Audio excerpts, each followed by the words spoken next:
Hello and welcome, everyone. So glad to have all of you here. Very excited about the conversation we're going to have today. We have a quick 30 minutes. Now, I do want to set this up properly. First off, some of you that are here are coaches. Some of you that are here are the ones that hire coaches. And then others of you here have a coach provided to you by your organization or are thinking about getting a coach for yourself.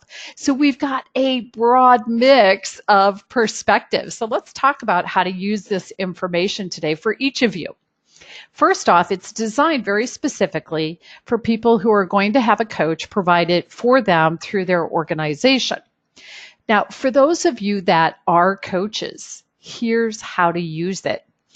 As you listen to the presentation today, think about what is important for a client to know when their company is providing the coach.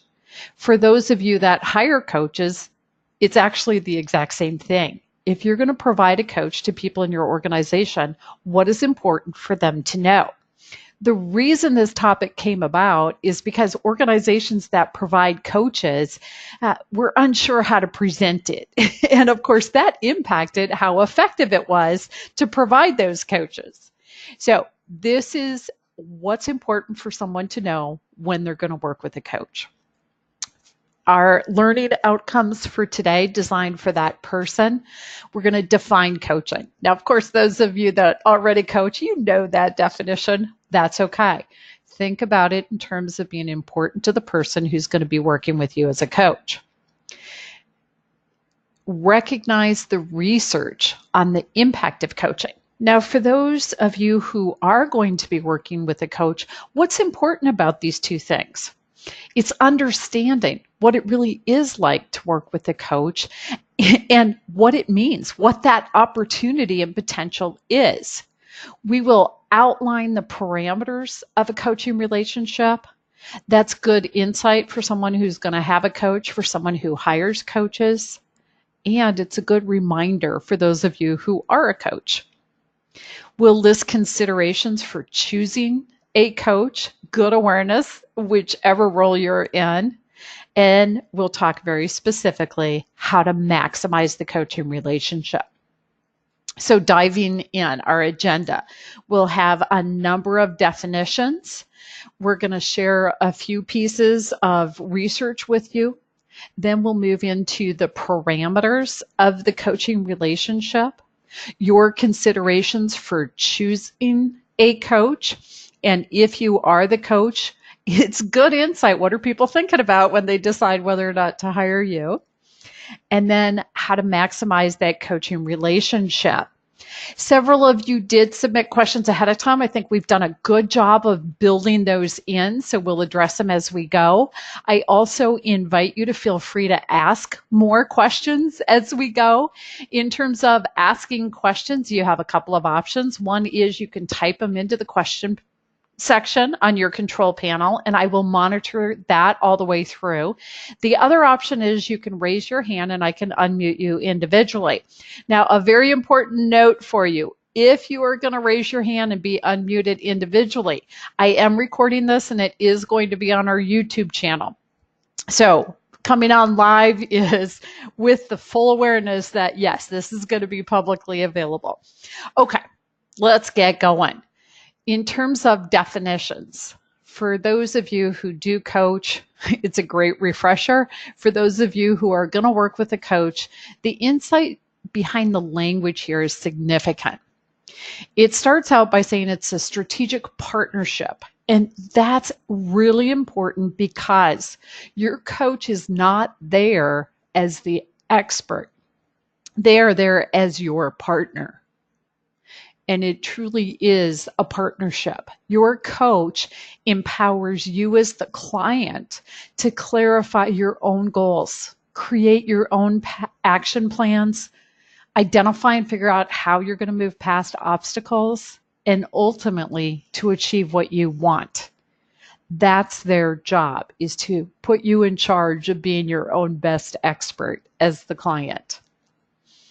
there are different types of coaching. It's used in so many different ways. So for those of you hiring a coach or coming to work with a coach, there are coaches in the world of academia, working with students for successful high school and college careers, working with teachers in terms of their effectiveness in the classroom, and then also working with administrators in terms of how they're running the schools. There are business coaches working with small to mid-sized businesses and their key people. Career coaches, whether somebody has a new career, is changing careers, or really developing their career path. Executive coaching, most commonly corporations are bringing in coaches to work with leaders and high potentials, and more are recognizing the power of having coaching available to everyone. Life coaching, individuals hiring a coach, and it can be any number of things. Sometimes it's somebody who is ADHD working with a coach on how they're managing their life and their world. It can be somebody transitioning into retirement. It might be somebody relocating. Any number of things. Life coaching is powerful. And wellness coaching. And wellness encompasses so many different areas. It's personal well-being. It also can be health and fitness. So a lot of different areas for that. Coaching is used in so many different ways. Now, in terms of the responsibilities of the coach, let's look into that. First off, before someone starts coaching, having training, having their code of ethics, and having an agreement ready before they start coaching is absolutely essential and a responsibility of the coach. Next, the coach is going to co-create the relationship. And the way they do this at the get-go is being fully present to the client, to who you are, to how you think, process, and function, and that in-the-moment awareness with you, and really working with you to earn your trust. It is the coach's job to listen to what you are saying completely, hearing it at all different levels, what you're saying and what you're not saying, and then also to listen cumulatively. And what that means is sometimes you say something in one session and a couple of weeks later, it's pertinent in that coaching session and they bring it up and ask about it. So hearing things over time. It is the coach's responsibility to use clear, direct, and respectful language and to ask you powerful questions. That is their role. The coach will create awareness by challenging your thinking and expanding your thinking.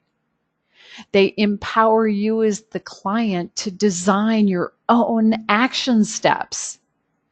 They empower your planning and your goal setting, and they are there as your accountability partner. For those of you new to coaching, it is also helpful to understand what the competencies of a coach are. For those of you that are coaches, great refresher. So the competencies are sorted into 4 categories. There's a total of 11 of them. The first category is called setting the foundation.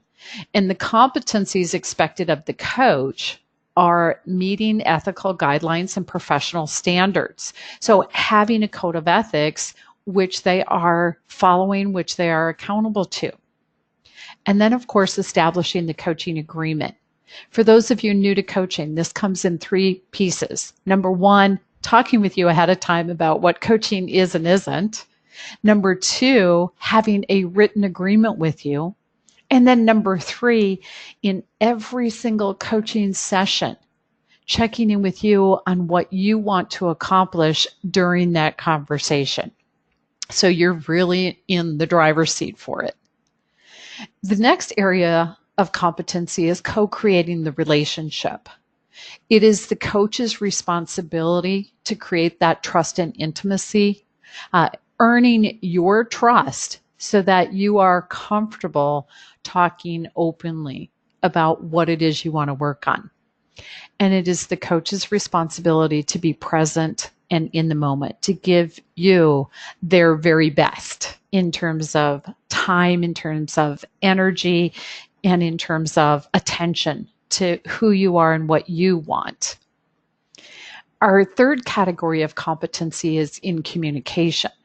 It is the coach's responsibility to actively listen, to hear what you're saying and what you're not saying, and to summarize that very succinctly back to you for your own clarity and to ensure that common understanding. It is the coach's job to ask you questions. And a note, coaching questions are primarily what and how questions because they're open-ended and they're truly open to wherever you want to go as the client. And that direct communication, language that is clear and respectful. Facilitating learning and results as a category includes 4 competencies. It is the coach's responsibility to create awareness. They do that by listening deeply and then asking those questions. It is the coach's job to empower you in terms of designing your actions and your planning and goal setting, and to work with you on progress and accountability. So what does that mean? Well, checking in with you on how you are doing with what you want to be doing, and even more significantly, checking in with you on how you want them to be your accountability partner. Coaches do also make sure that you take time to acknowledge your own progress and to celebrate your successes, because that supports your ongoing motivation. So if we take this further, what does it mean? If somebody is a member of the International Coach Federation, which has become the gold standard, they agree to practice the core competencies and they pledge accountability to the code of ethics. Now, you have coaches that are in process for earning their membership, and you can have that conversation. Hey, where are you at? And explore that, because knowing where they're at is so very important. Coaching itself, that coaching relationship, is partnering with you as a client in a thought-provoking and creative process. I love the language of that. Thought-provoking, that's where they expand and challenge your thinking. Creative process. So you're exploring and figuring it out.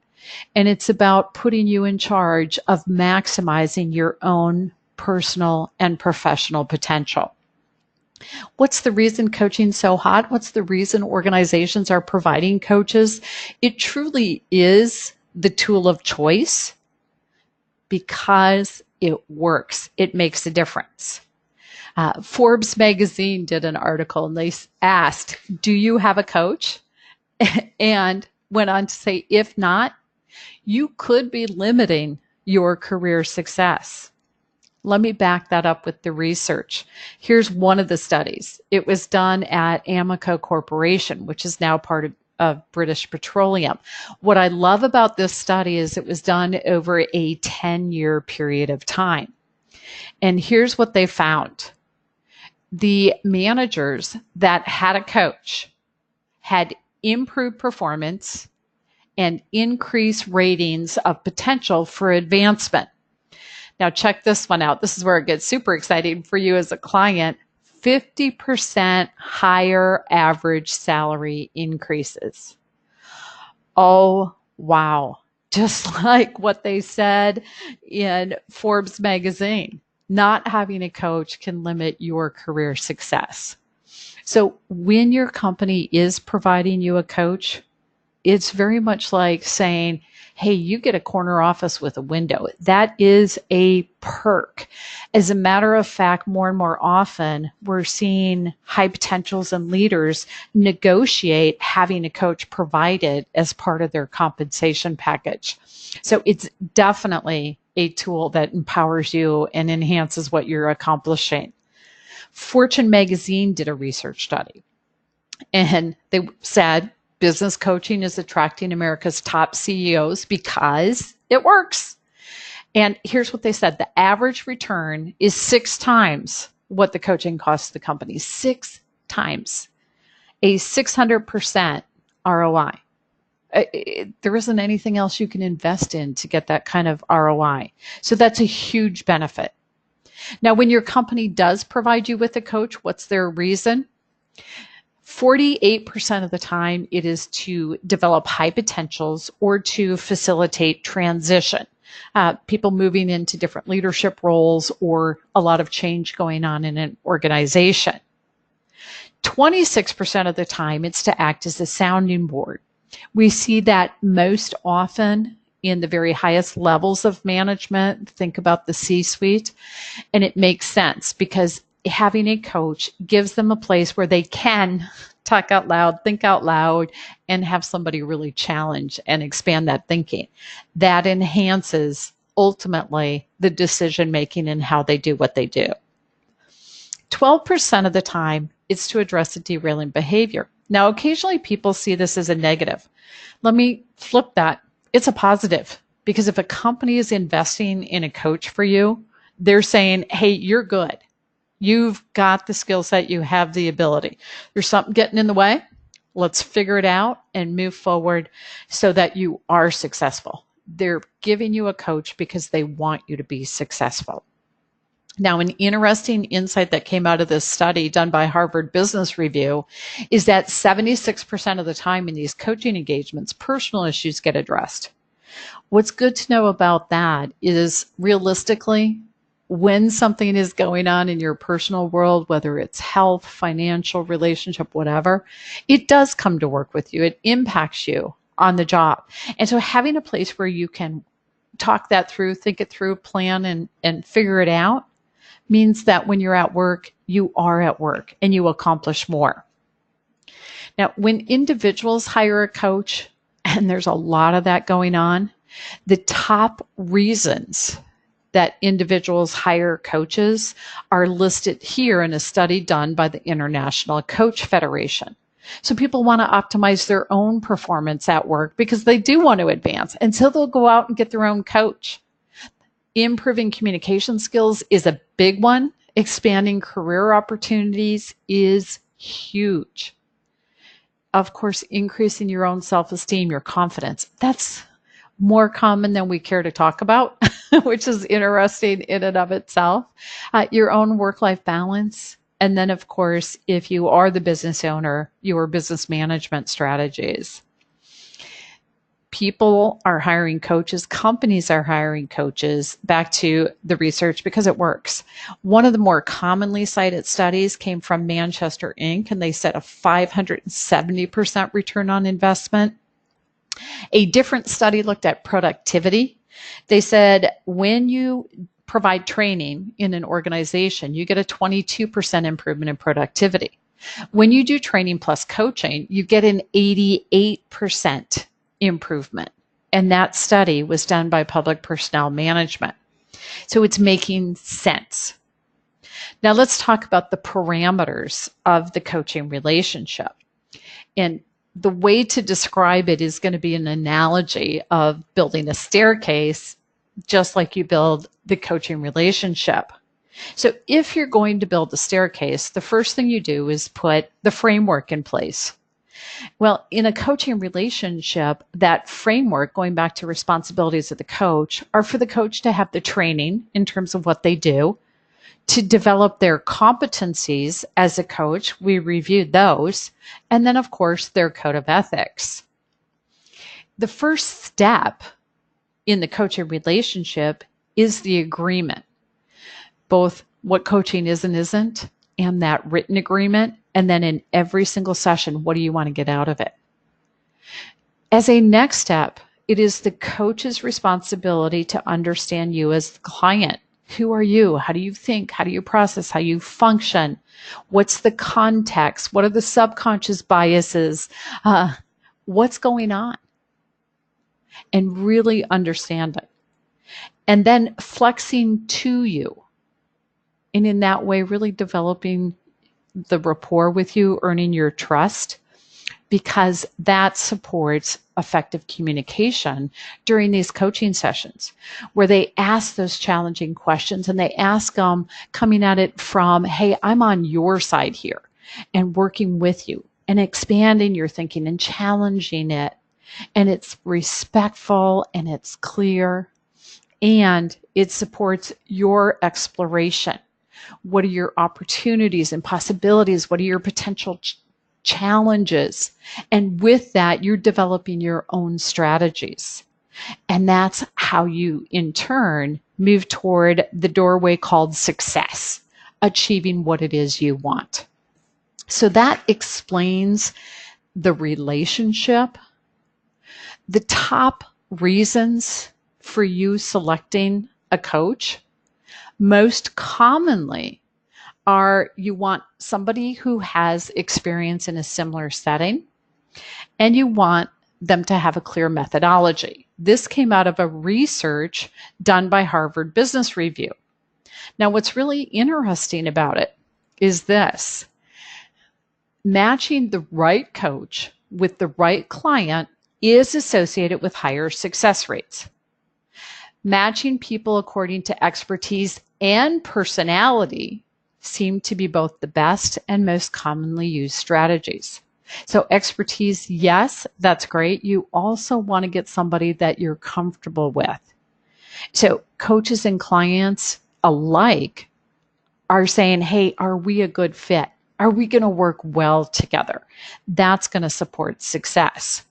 So think about the rapport that you're going to be able to develop with this coach. Now, one of the great ways you can test this out and find out is a lot of coaches offer a free introductory session. So you get a chance to get to know them and their style and their approach and how they function. You get a sense of how they work with you and adjust to you. And that helps you decide, hey, am I comfortable with this person? And yes, you can ask them about their coaching expertise. You can also ask them about subject matter expertise because if it's important to you, you want to know what they know. It is so important to ensure compatibility. So sometimes organizations recognize and do this, and sometimes they don't. A major finding is that having an interview with a prospective coach has the strongest relationship with a successful coaching program. So if you happen to be in a role where you hire coaches, this is a significant insight. Give the people that will have a coach a chance to talk to at least 3 different potential coaches. Talk about having that introductory session for them because that's going to create the success. So what does this all tell you? It says that our go-to when engaging a coach is the coach's experience, their training, their certification, their credential. And the differentiators for success are actually the rapport and trust between the coach and the client, the confidence in that coaching relationship, and the open communication. So in terms of maximizing the coaching relationship, let's dig into how to actually do that. First off, plan for what you're going to do. What does that mean? If you're the client, plan what you want from the coaching. Plan who you're going to interview as a possible coach. Prepare ahead of time. What do you want to share with that potential coach? What questions do you want to ask them? So that you're prepared for that. And then when you do engage in a coaching relationship, participate fully.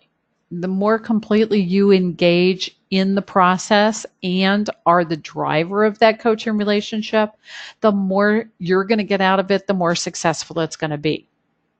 So if I dig into this deeper, what do you want from the coaching? To give you some ideas, some people focus on developing their own skill set. Some people are working through a transition.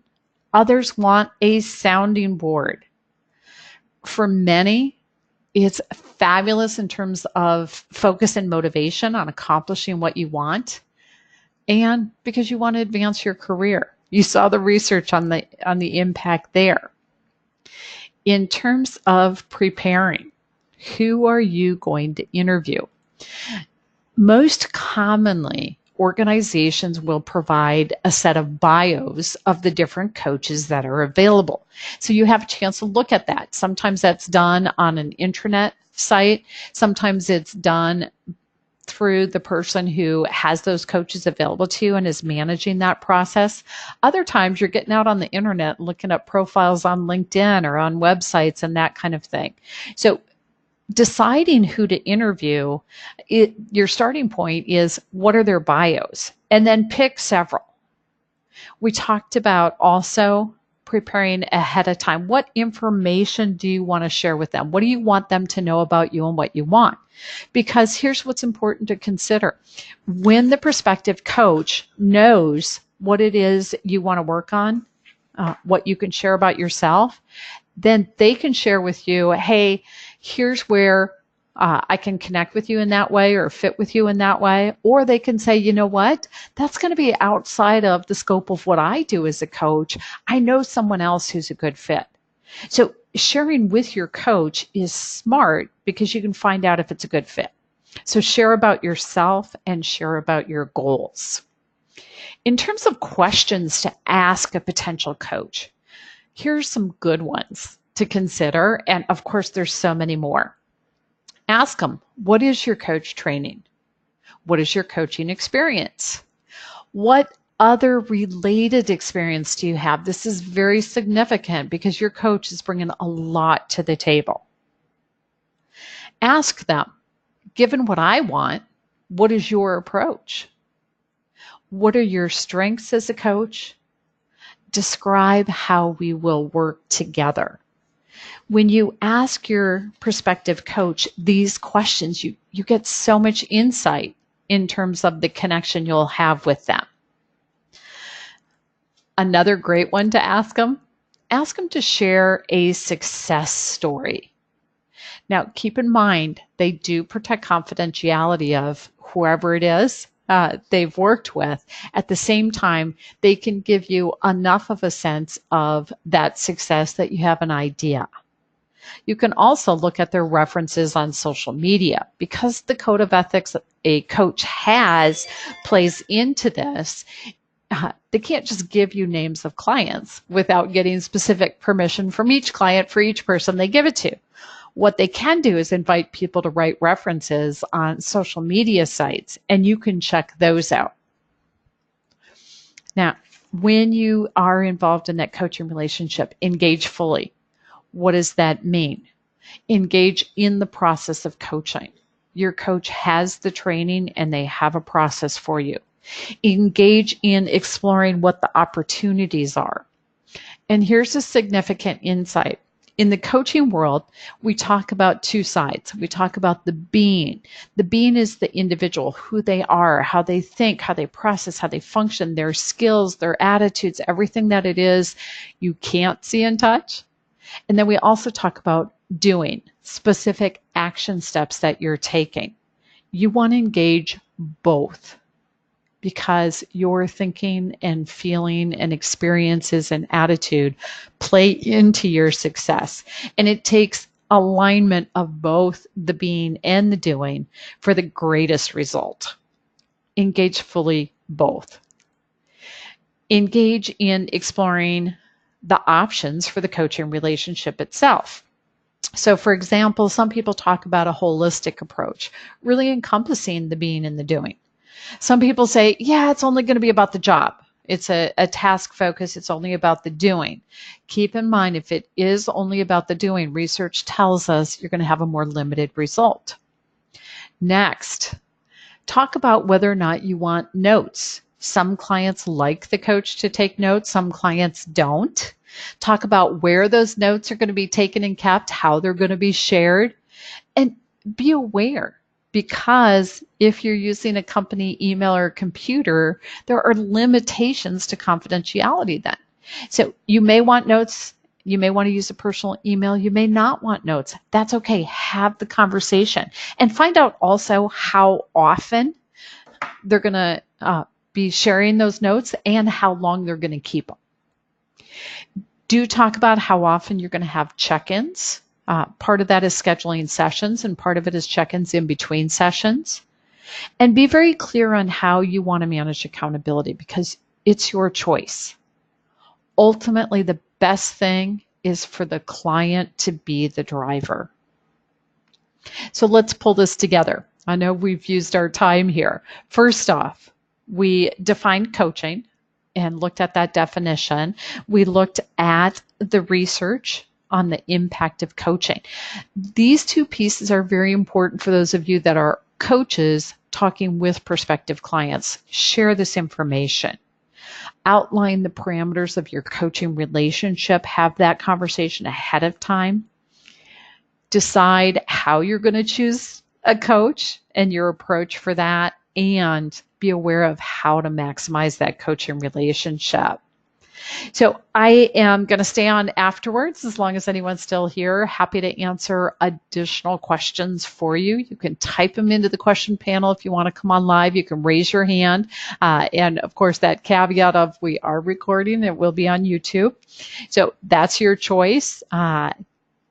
Happy to do that. And for those of you that do have to go, I do want to say thank you for being here today. I appreciate your time and your participation, as is true each and every time. It's so fun to see some familiar faces as well as new faces. So let's see what's coming into the question panel. I'm glad that this was helpful to you. Several of you have been saying thank you. I'm getting a Happy New Year. Happy New Year to all of you as well. Here's a good note. This was a great refresher that we as coaches are their partners. So this is coming from someone that is a coach. So I'm so glad it's helpful. It's great insight for what clients are thinking about when they come into a coaching relationship. So good, glad that was helpful. From what I am seeing in the question panel, it seems like we're complete. I appreciate your thanks. So glad it was helpful, everyone. Enjoy connecting with you. I will get out a link so you have access to the recording on YouTube if you want to go back and see it again. So make it a great rest of your day, everyone. Thank you.